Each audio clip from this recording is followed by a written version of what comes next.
Hey, folks, welcome to our Wednesday edition, another edition of the Field of 68's Best Bets show, presented, of course, by BetRivers. Guys, no long preamble here. Let's talk last night. What kind of takeaways did you have? Actually, I'm going first because I tucked you guys into bed, and then I watched some Pac-12 basketball, watched a little Arizona UCLA, and it was a big did you forget about us game from UCLA. Really impressive performance. They locked down defensively. They controlled the tempo, and they hit shots offensively, as they are wont to do. Matthias Cox, UCLA, definitely a top 10 squad. They made Arizona look like the young team that they are. Impressive by the Bruins. What did you see? Well, I didn't watch much of that game, Jim. A little bit past my bedtime. I'm sure Kai was sound asleep. I just said I tucked you into bed. Didn't you hear my funny joke? Yes, I did. I was laughing at it. I'm just telling you, I was reinforcing. I was not awake. I'm sure Kai was also snoozing. Maybe just still in a trance from the old Mizzou Tigers, giving the Auburn Tigers a run for their money. Here's my general takeaway, though, kids. Duke, Kentucky, I know both struggled last night. They're both fine. That's all I'm going to say. I'll keep it short and simple. I love both teams. They had kind of weird spots in both regards to some extent.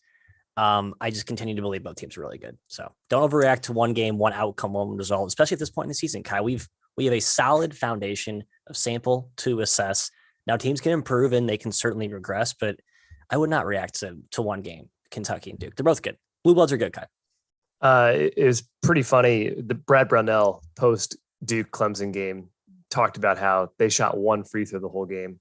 And he said, not surprised, though. It's happened before in this gym. I loved that so much. Just like the passive-aggressive nature of it. Not like actually calling out the refs. Just, one free throw. And, we love to razz Duke here, except for Matt. But, yeah, that was a close one for Duke. Mizzou almost beat Auburn. That would have been just insanity for Mizzou. But how about Alabama, guys, losing to Georgia yesterday?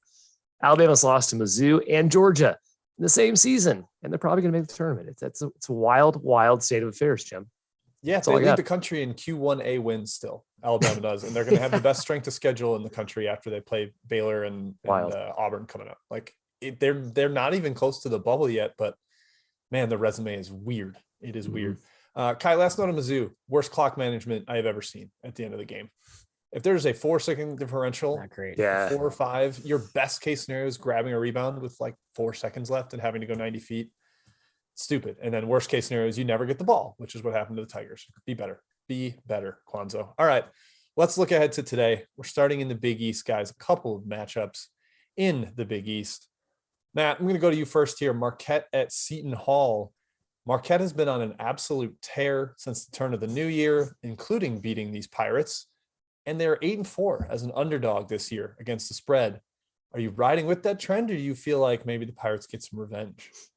I think revenge was where I was leaning, Jim. And I want to say, can we say we told you so on Marquette? Team's good, kids. Shaka's sort of evolved into I know he's adopted one of his top assistants is an analytical guru, revamped their offense. I like how they play. The pieces are starting to come together. But I like the haul here. At least I liked it at the opener, Kai. It's been bet up, I believe, to -6 all the way now, opened at -4. I just think it's a great spot for Hall. Coming off that stupid campus game where Willard was trashing the whole venue thing after He's done it multiple beatdown. Times. He's like, I hate that place. It's weird. Which I don't agree with that. But I think it's just okay, put that crap behind us, whatever. St. John's boat raced us. Now I think we come out in a spot where you got a pretty cheap price. The key, though, Jim, is Bryce Aiken. Is he playing? Is he not playing? Mm-hmm. And I know he's been Jekyll and Hyde this season, Kai, but he's been more good than bad. And this offense needs him badly. Yeah, they do. And Marquette comes into this game on a crazy run. They're 6 straight Big East wins. They look awesome for the tournament right now. It's crazy after an 0-3 start. But let's remember the first game of this one. Marquette should not have won this game against Seton Hall. It was a terrible, terrible call on a 3-pointer that allowed Marquette to win. It was fine for the bets I was on that game, but there was some shadiness to that, and Kevin Willard was pissed. Hall's going to come out pissed here, even without Aiken. I kind of think they get it done today, Jim. Seton Hall grabbed 50% of its misses in game 1. That's repeatable. Marquette shot 11 for 22 from 3. I'm not so sure that is. So I am leaning towards Seton Hall, even at -6. Yeah, the concern is that there's going to be a lot of misses because Aiken had 28 points in that first game, and now you take that out of the lineup, and oh boy, now where does the offense turn? Because the Pirates are in a bit of a rut. Like two straight games against St. John's where they just couldn't figure it out offensively, struggled with the pressure, struggled to generate quality shots. And Marquette will pressure you a little bit too. That's kind of what Shaka's been doing, bringing back a little bit of that havoc stuff with his young roster that keeps them engaged. But yeah, situationally, have to lean towards the Hall. I saw someone mention the money line in the chat. Obviously, it's going to have a ton of juice to it, but I don't hate it not having to mess with the points late, especially as it crosses over from 4 to 6. That would be a consideration, I suppose. But I'm leaning towards the Pirates here. All right, let's go to the other Big East game. Providence at Xavier. Not the only one, but the other one we have on the outline here. Providence has been rolling. Kai, they sit first in the Big East right now by themselves atop the league, looking down at everybody else. Xavier has been struggling since January 1st. They're not in the top 65 per Bart Torvik. Do they get right at home at Cintas here against Providence, still without AJ Reeves, we think? I think they do, Jim, here, but 1-6 against the spread, Xavier is. Last 7 games. They've been better at home this year. We've talked about how good they are at Cintas. I'm worried about that this is a Travis Steele decline, Matt, that we're seeing, that we've seen every single year under his tenure. Xavier plays very well in the non-con, into Big East play at the beginning, and then they tail off. They miss the tournament. They're on the bubble, and maybe we're starting to see that decline. Who knows? Providence, I'm not sure, should be sitting at 6-1 in the Big East. They've gotten fortunate with scheduling with AJ Reeves out. They are 3-1 straight up without Reeves in the lineup, but St. John's, Georgetown, Butler, those 3 wins, they're just 1-3 against the spread in those wins.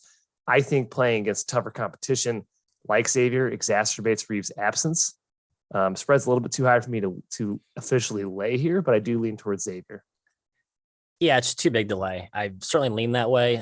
I'm probably all in the same boat. Sounds like most people are, that it's kind of waving the fraud flag with Providence, but I don't know, man. They continue to score at a high and efficient clip, and you could say it's bogus, you can say it's fluky, but at some point you kind of have to believe what you see. Jim, I was looking more at the total here. I was leaning toward under. Open at 139, got bet down to 137.5. I think Xavier has been. I think you can control their tempo with the right opponent. I think their pace numbers, their total numbers have been juiced up by how fast they can play when they have a good matchup. But I think Providence will slow it down. So I like the under here. Good luck with Providence unders. I've been on a bunch of them lately, and they just continue to sail over. They make shots. Yep. Yes. And honestly, without Reeves, he's probably their best shooter, but they've been way more focused on getting the ball to Croswell and Watson. And those guys have been uber efficient inside. Teams have not been able to stop them. I would think Xavier would be able to, with Nungy, with Fremantle, with exactly. Miles, if he's out there. So I do think that's probably the right angle. And it's just, if I lose another Providence under, I'm going to scream. So got to be careful there. Let's go to the ACC. Kai, this is like the 18th straight Virginia Tech back against the wall game. It's just kind of like continues to be that way, and their performances haven't really reflected the urgency that they need to have. They're 10-9 overall, 2-6 in the ACC. Like if they're going to get anything going right now, it has to start now against the Miami team that has taken a little bit of money in the market from 6 down to 5. The Hurricanes have been terrific. Is this the kind of team Virginia Tech struggles with, like athletic? And I don't know if it's quite to that extent, but they can score, and Virginia Tech's going to have to keep up. Yeah, I think so. It seems like Virginia Tech struggles with all the ACC teams. Like you said, 2-6 in the ACC. It's not a type of team. It's just other teams on the other side of the floor. These teams are clearly trending in opposite directions. Miami's 6-2 in the ACC, and they have 2 losses. Both are Florida State, and by combined 2 points. They could be 8-0 pretty easily here, which is nuts to think about looking at this from a preseason lens here. They have the best offense right now, Matt, in ACC play.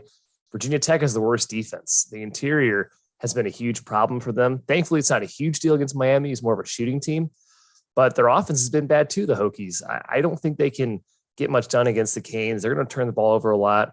They've been sloppy handling the ball. Aluma and Mutts probably have an advantage, but I'm not sure they're enough. Yeah. They haven't really been enough in any of these games so far. So I'm kind of leaning towards the better team right now. That's Miami with the points on the road. Yeah, when you first looked at this matchup, it screamed buy low, sell high type spot. But then you look at the way that Vodtech's been priced. I mean, it's -5, -5.5. You look at their last few games, they're no bargain right now in the market. I wonder if a lot of that was rooted in the St. Bonaventure 50-point demolition, where they kind of like kept them in like that top 30 range. And obviously the odds makers are going to track pretty closely with Kempom, Bart Torvik, Haselmetrics, those guys. So yeah, I was actually looking to bet VT, but I'm kind of glad I don't have to, because you're right, Kai, they've been in a little bit in disarray, and I think the odds makers priced me out of it. Jim, another one, I'm looking at the under here. I think under plays pretty well. However, this game was weirdly fast last season, really fast for a hokey type game. So I did stay away. Yeah, Miami wants to run. Like they want to score. That's kind of been their MO. Perhaps you get some shooting regression coming though for Miami. Although crazily, Kai, Virginia Tech still 9th nationally in 3-point percentage, 20th in defensive 3-point percentage. So like they're 10-9 with, you could argue, pretty good luck, and that's really alarming. Oof. So yeah, I'm leaning towards Miami there. These teams feel pretty close to equal to me right now, and 5 implying Virginia Tech still a couple points better on a neutral. I'm not there. I'm not there right now. All right, moving on to another A10 or an A10 battle that we have discussed previously on the show, but we have the rematch now. VCU headed to Davidson. Matt, I got to lead off with the stat I brought last time. The last 12 times now, including the last matchup, last 12 times these two have faced, the under has hit 10 times. It is 1-10-1, one push in there too. It seems like that's got to be the angle. Like Virginia Tech's offense isn't very good. Davidson doesn't want to play fast. Did I say Virginia Tech? I meant VCU. So is that what you're looking at, Matt? You looking at under or anything on the spread here? No, I love that trend, and I was, but it opened pretty low, 128. It actually got bet up, Jim. So I guess some folks maybe are trying to go against that trend. I like the side, specifically the VCU side. Just lost by a bucket at Davidson, like a week ago. So I get a quick revenge turnaround in a game that's obviously has a ton of meeting the climb to the top of the A10 standings, at large implications for both Kai. It's been bet down pretty sharply to 3.5. And I think Davidson's been too good to fade them, only laying a field goal at home. So I did like VCU, but I hopped in at 4.5 because I'm super sharp, as evidenced by my Siena bet yesterday, Kai, and my awesome run in best bets lately. But hey, I'm sure that one will probably not cash as well. This is the classic lose at home, win on the road, 1-1 split here. So Davidson beat VCU on the road. I think VCU beats Davidson on the road here. Game 1 was close, Matt. Like you mentioned, VCU forced 17 turnovers. They coughed it up 7 times themselves, but Davidson was 50% from 3. It's tough to beat. Baldwin on Lawyer is yikes town. Foster Lawyer has been awesome this season, but against Baldwin, against VCU last game, 14 points, 7 turnovers, an 84 O rating. Clearly that pressure bothered him. The athleticism bothered him. Sort of the thing we saw at Michigan State. I think VCU does cover this one, 3.5. Like you said, Matt, not the price I'm really looking for here.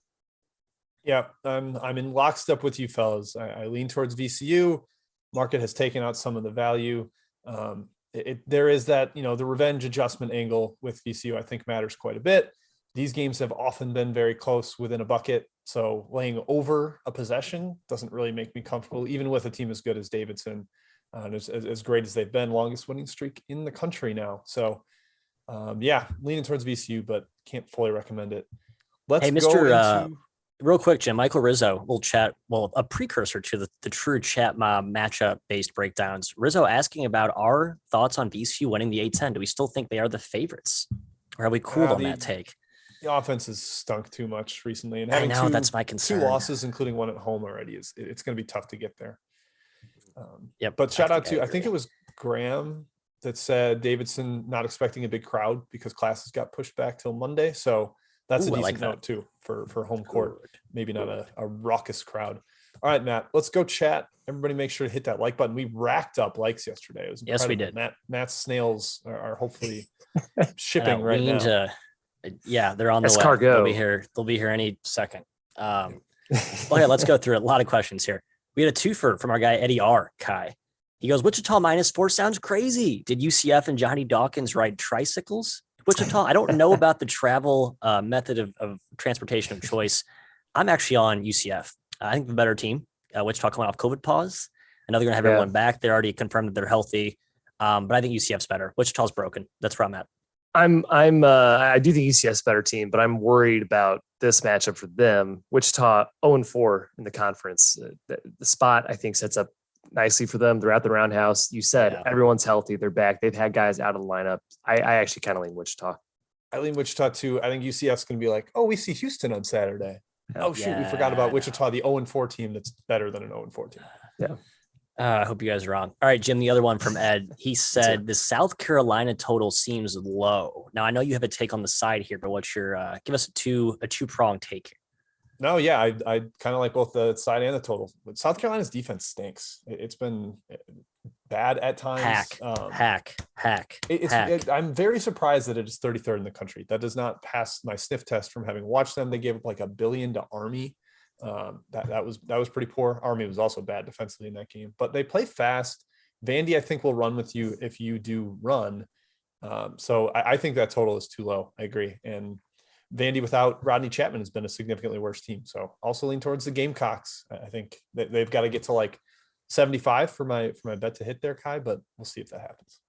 Yeah, Gamecocks dominated Vandy up front last matchup in a spot that looked pretty dire for the Gamecocks. So I think there's a little bit of a repeat there. I would overlook the spot and look more at the matchup and probably take my Cox. I don't have the hat here, Kai, unfortunately. So Matt Cox.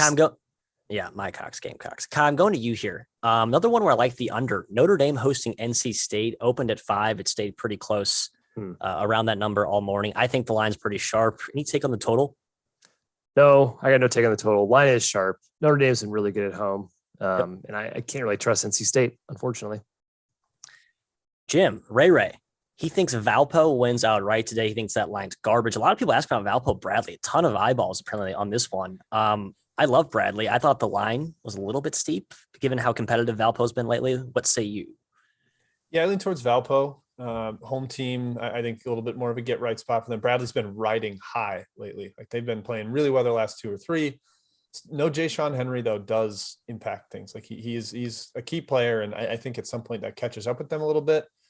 So I lean towards Valpo, like fully healthy with Anderson back in there and Kobe King like fully plugged into the lineup. Valpo's good enough to win that game.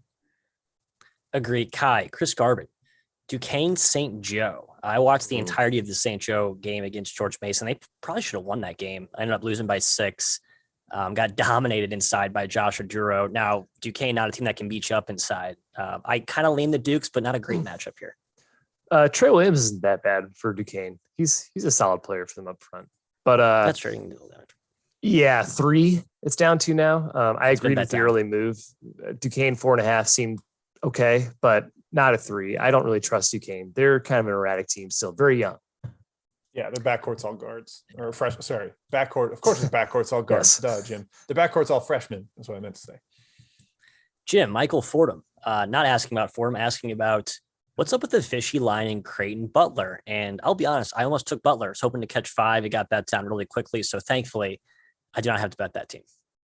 Yeah, I have very little interest in backing Butler right now, unless the line is like egregiously off, like them catching 7 at home or something. Creighton may be a little team you can be skeptical of on the road, super young. Matt, I think you mentioned in conference, their rim dominance has not been as extreme.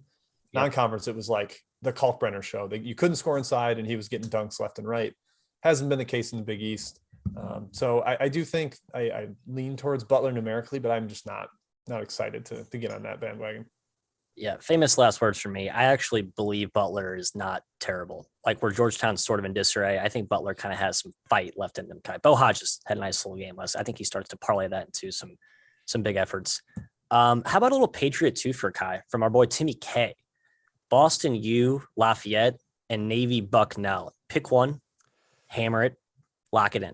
Okay, I pick Boston. I'm leaning towards Boston, -4.5 now at BetRivers against Lafayette.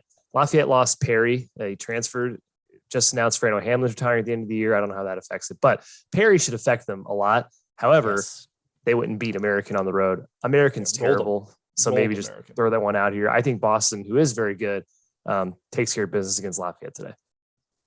Matt, I'll take the other one. Yeah, Bucknell take it. Was up 1 at halftime against Navy last game, and then lost by 20. Just total collapse. I just think Navy is better, and Bucknell has not figured out a thing defensively. They are a pitiful defensive team, and that's a problem against Navy, who executes and plays really smart. And Navy is off that insane meltdown of their own against Army Navy game. So I don't know if that's a good spot or just like you're still. That was mentally, Navy, Matt. Is that Navy too? I don't have their home court on their home turf. All right, let's get one more here. Just stop me if I'm going too long here. We have quite a bit. Matty Akers, another one asking about Abilene Christian against my Vaqueros, who let me down at Dixie State over the weekend. Kai, this team's not any good. No, this has been bet up pretty sharply. It took a while for the money to come in. I'm surprised it didn't come in earlier, but it has. And I think it's up to a touchdown now. Yeah, any value there or no? Feels a little. It feels right. I liked it at a lower price because with Arion Simmons in the lineup, Abilene rocks, and I think they are climbing back up to where we used to see them at. And Rio Grande is terrible. I lean towards Abilene. I gave out Abilene on VSiN this morning. Go Wildcats. Hey, way to go, Jim. All right, last one here. This is not on the outline, right? Arkansas, Mississippi, correct? That's correct. Jim, I'll let you take this one. I don't know. I'm going to let Kai take it. Okay, Kai, you take it. I lean towards Ole Miss, but my number always leans toward Ole Miss. They're at home. They're better at home. They just beat Florida at home. Arkansas is not as good on the road. Don't feel confident about it. Ole Miss plus 4-ish. Under. That's where I'm at. All right, Jim or Kai, who's hosting this program today? I'm hosting. Jim, Matt, we're staying in the SEC. We're staying in the SEC. Kai mentioned Ole Miss just beat Florida. Well, Florida now has to go to Tennessee. Almost certainly still without Colin Castleton. There's not been a definitive timeline put out on his shoulder injury. I've just seen it called serious. We don't like serious injuries. That's not great. CJ Felder also missed last game with a non-COVID illness. Kai, that leaves them pretty exposed in the paint against a Tennessee team that certainly likes to score inside more than their streaky outside shooting. How do you see this one? Yeah, no Castleton, assumingly. Maybe no Felder as well. Line feels a tad high because Tennessee's issues with scoring, their pace. But I can't touch Florida without those guys, Jim. Tennessee's length, their pressure should bother Florida. There's no advantage inside for the Gators without Castleton in the lineup. They're going to have a really hard time scoring. I mean, really hard time. Matt, I think under is my favorite lean in this game. Yeah. We're just under boys on this show today. Yeah. We are Undertakers trying to follow in Jim's footsteps. Yeah. I'll be honest. 9 does feel kind of high, and that's coming from a Vol flag bearer all season, even without Castleton.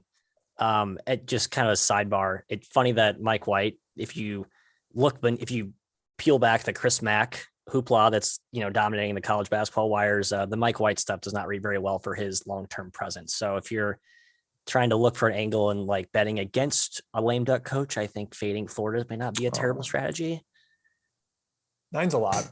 Tennessee's a lot. It's like Tennessee having to win by double digits in a conference game feels crazy. So even without Castleton, I'm kind of leaning towards the Gators there. All right, next one. Oklahoma at West Virginia. Got a couple from the Big 12 to get to here. Matt, you have been a staunch Bobby Huggins supporter from day one, and I just don't think this roster is that good. Unfortunately, as much magic as Huggins can work, this team lacks offensive punch. Now they're taking on a Porter Moser coach team. How does West Virginia score? That's my question to you. They need to start by making layups. I've watched this team at length this season. Huggins has talked about it as well in some of his pressers. He's just in complete disbelief as to how many chippies they missed. I mean, against Baylor, I think I counted 9 fairly easy or lightly contested, inside the cylinder, just couldn't put it away. I don't like that you're seeing guys like Gabe Osabuoyan actually not play as much. I feel like he's the heart and soul of that team, and it sort of indicates that Huggins is still really confused with who his best guys are, Kai, and when to play his dudes at the right time. They compete at home. I think they're a feisty team in Morgantown. I lean that way today. I think it's an awfully short spread against an Oklahoma squad that I'm not super in on, as much as I love Poser. The roster just doesn't excite me. Poser. I like that. Poser. I don't love either team, Matt. I guess I lean West Virginia at home because they're at home, but they've lost 3 in a row. OU's lost 4 in a row. Neither team inspires much confidence right now. West Virginia's defense has been the worst in the Big 12 during conference play. I think it's pretty likely that Moser can draw up some offensive sets to exploit that, cut them to death like he is want to do, Jim. But spot, spread, lean towards West Virginia slightly. Best bet, under. Taking the under here. Great. I think this game lives in the half court. I hope West Virginia's layup struggles continue that Matt is mentioning. I just think both defenses are going to really frustrate the other offense. Like, both guys are great defensive game planners. They have athletes. They have physicality. Great perimeter defenders on the Oklahoma side that you can throw at Taz Sherman and Sean McNeil. You got Harkless and Goldwire chasing those guys around, Matt. I think that's a pretty good matchup to at least negate them somewhat. Sidewise, I'd probably say it's West Virginia's better spot for them. It's just crazy how difficult the Big 12 is, where I don't really perceive these teams as playing poorly right now, but they're both on big losing streaks. It's just the way it goes in that conference. So under 130.5 was the number I had seen it at. See if I can verify here on BetRivers. Of course, the page is loading. That's pretty standard here. I can help you out, Jim. 130.5. 130.5. All right, lock that in. That is one best bet. I will have a second one revealed later. Okay, another Big 12 rock fight, or expected rock fight, I would say, based on the total. Iowa State at Oklahoma State, Kai. Yeah. Oklahoma State was actually rather feisty last time out. I think that kind of surprised us, given what they have going on with no postseason. Now they got Iowa State, a team that Matt has kind of taken a stance against this year. And I'm coming around. They're coming around more towards your perspective. They're struggling. They're having some issues in league play. Just got crushed at home by TCU. Not a good effort for the Cyclones. Kai, what do you see with this matchup between these two? Yeah, as the total indicates, defensive battle, ugly, perhaps a low pace. Oklahoma State wants to run, but definitely a low efficiency here. Iowa State's number 6 in defense. Oklahoma's number 7 in defense per Ken Pom. I was surprised, Matt, to see Oklahoma State's ATS record at home.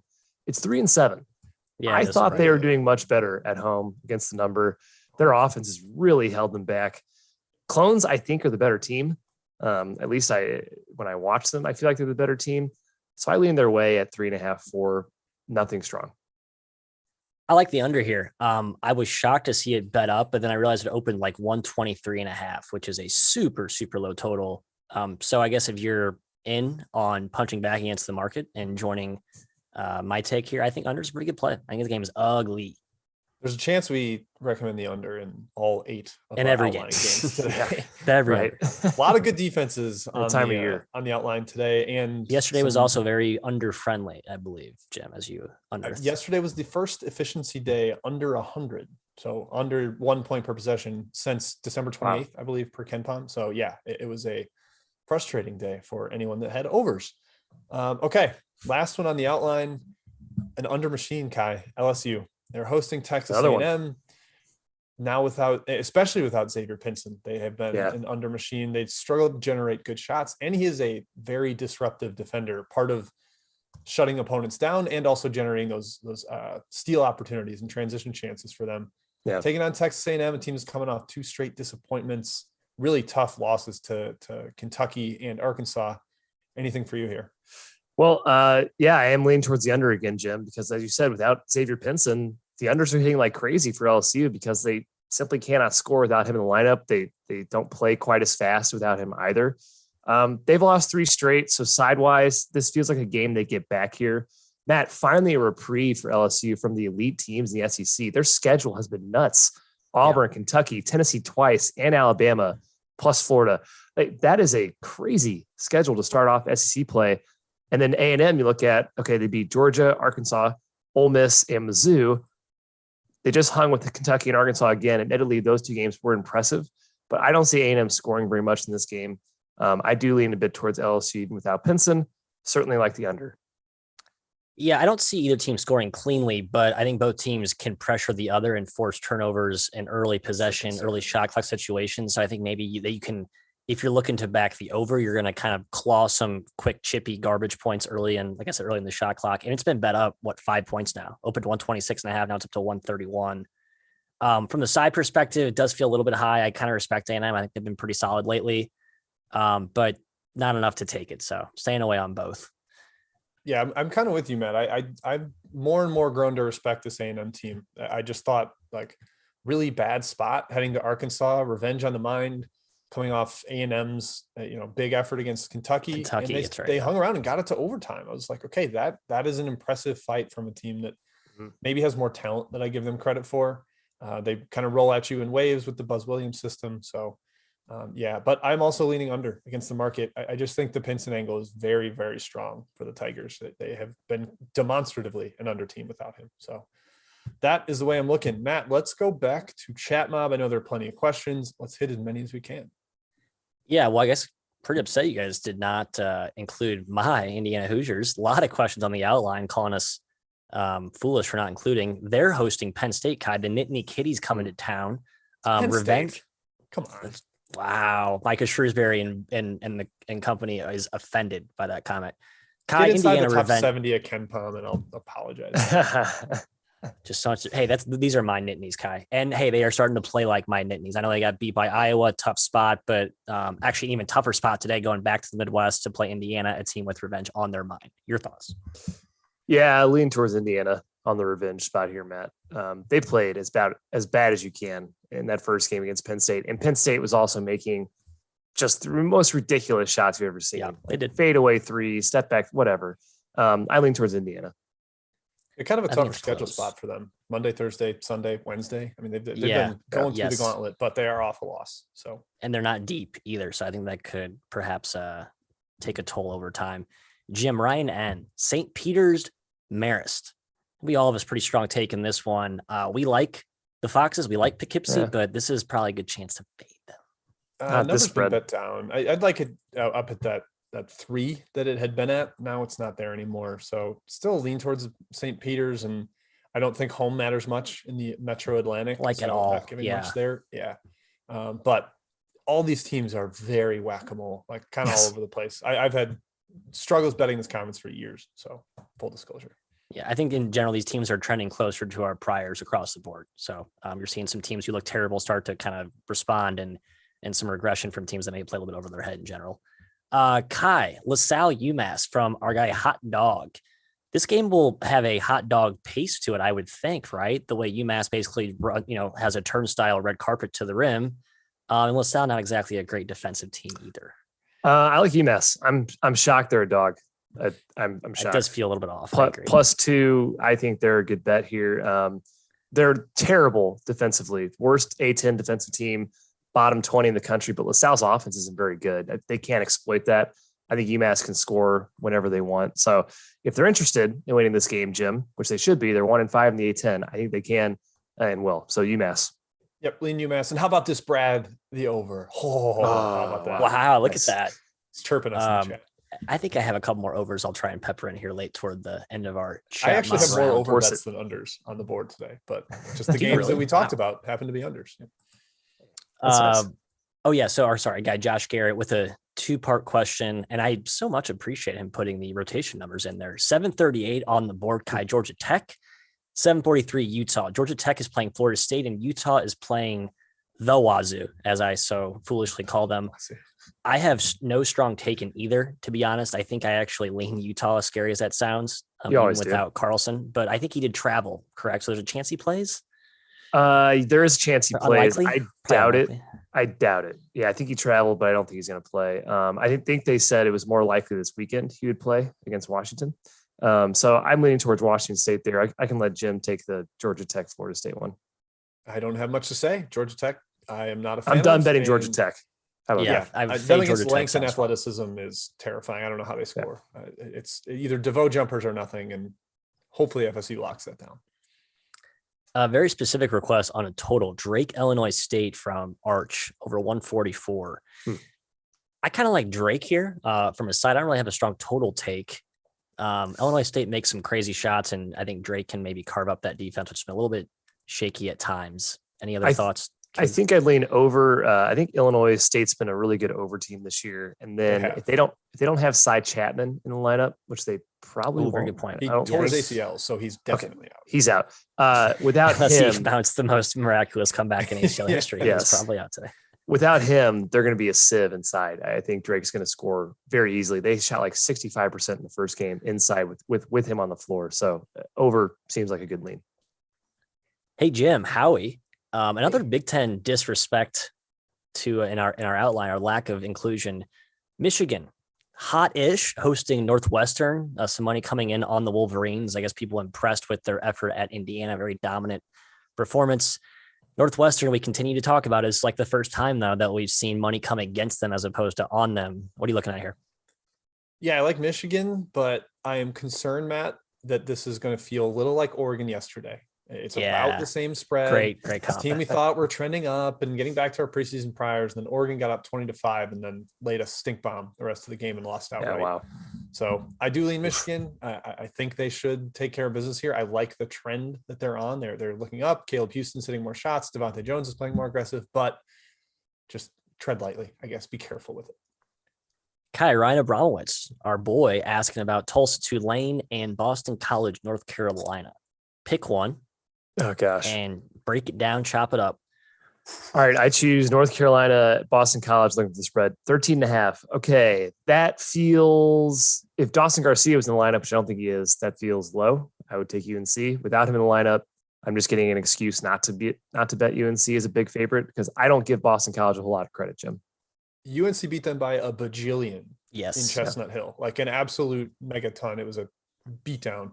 I kind of like the under. UNC's defense has been way better at home than on the road. The splits are on Bar Torvik are like 70th versus 250th or something. So kind of like the under. Jim, I'm against the market on Tulsa Tulane because I can't help myself but to back Frank Haith, your former alma mater head honcho there. I think catching 4 against Tulane's a little bit too high. Tulane's been great. Got to give Mr. Hunter all the credit in the world, but I think they should not be that big of a dog.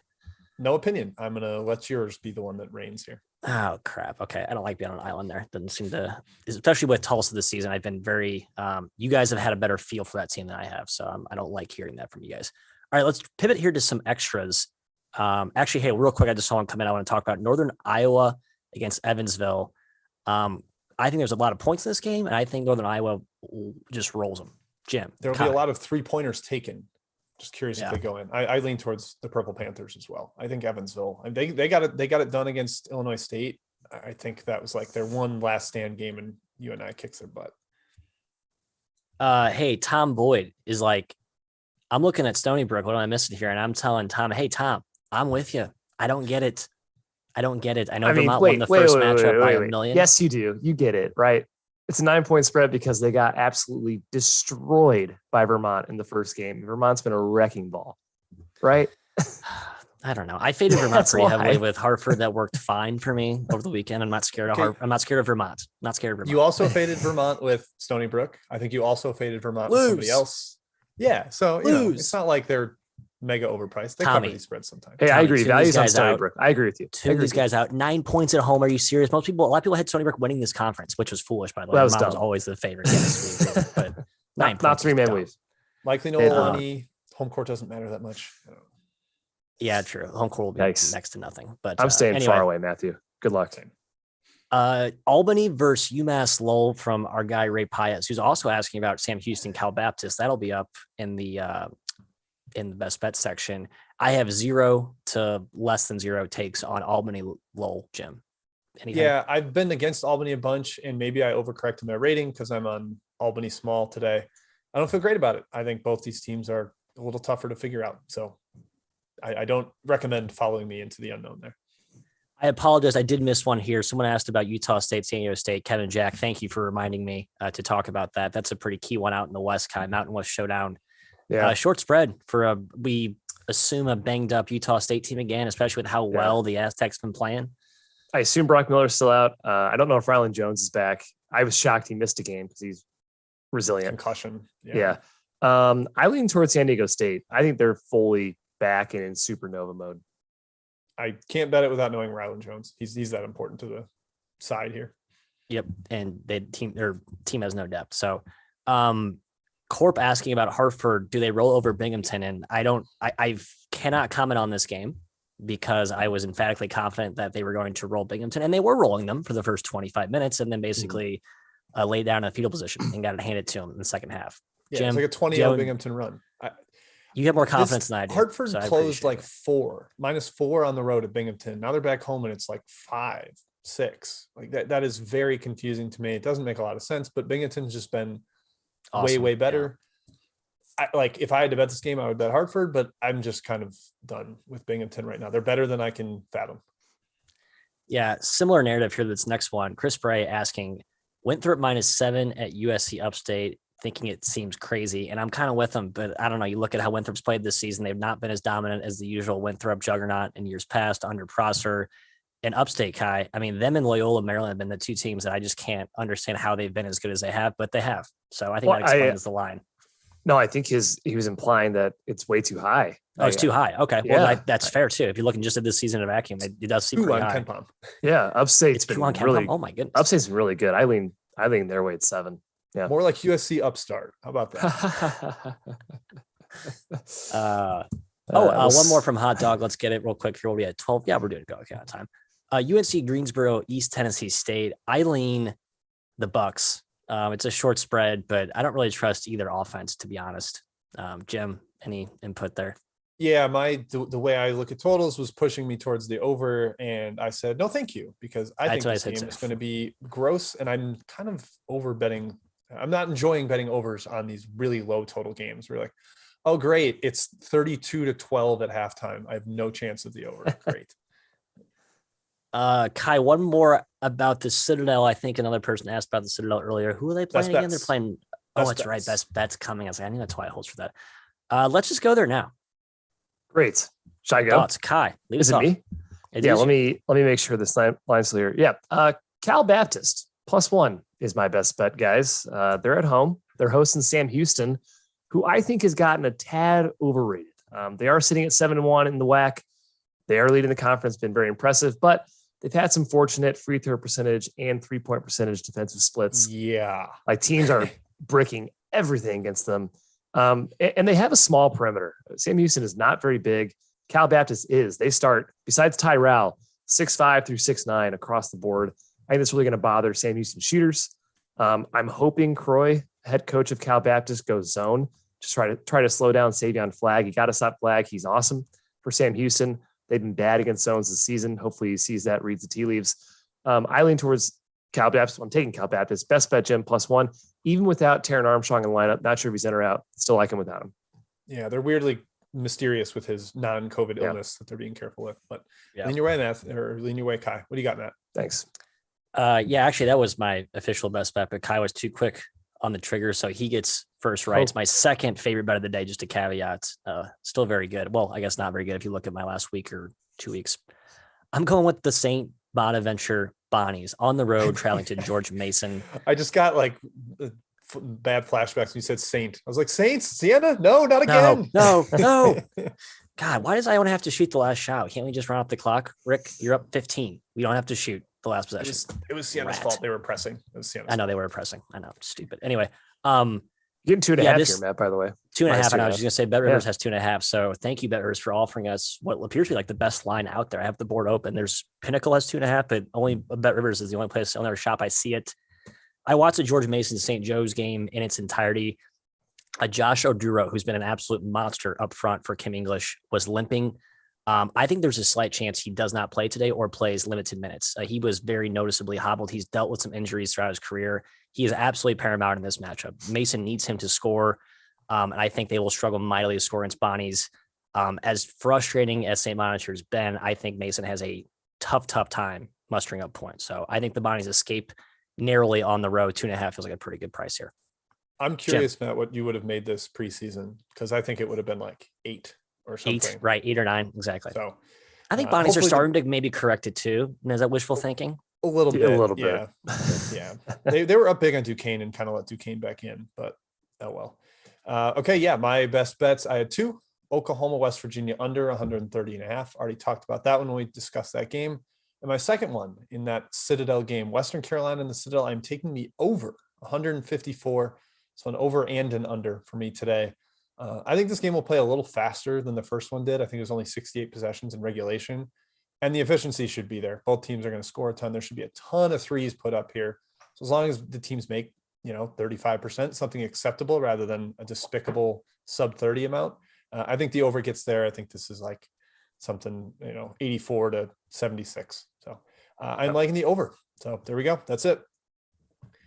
All right, that wraps up the show for today. That is our Wednesday edition. We'll be back tomorrow, same time, same YouTube channel. Thank you again to BetRivers. Thank you to the Field of 68. Thank you to Dagan, our producer behind the scenes that none of you are seeing, but he's doing terrific work. So thank you, everybody, for tuning in. We'll see you.